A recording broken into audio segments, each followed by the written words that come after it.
Assalomu alaykum. Aziya Fasad Klinker muxlislari. Mana navbatdagi 3D ko'rinishdagi toshlarimiz, reykalari, laklari, samrezu hamma narsasini qilib jo'natyapmiz.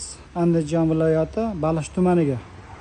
Mana chekkalariga 10 kvadrat 3D mokri svetidan, keyin mana maloshni svetidan, maloshni shoblisidan, mana sokilidan 50 kvadrat sokil.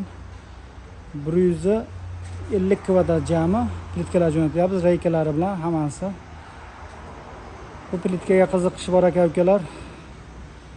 Bu plitkalarimiz sho'r, devor, xomg'ish pishgan, pena blok, shlaka blok, umuman devor tanlamaydi. Xudo xolasa zakazlar qabul qilamiz. O'zbekiston bo'yicha kelishgan narxlarda jo'nataveramiz. Bu biznesga qiziqqan aka-ukalarga qoliplarni ham ishlab chiqaramiz. Kelib yotib o'rganib ketishlari mumkin. Bizning manzil Farg'ona viloyati Bag'dod tumani. Pastda nomer qoldiramiz, aloqa chiqarasizlar. Bizda YouTube, Instagram tarmoqlariga yo'l olmasalaring, Telegram kanallarimiz bor, pastda qoldiramiz. Kirib bitgan uylar bor, ko'rib chiqishlari mumkin.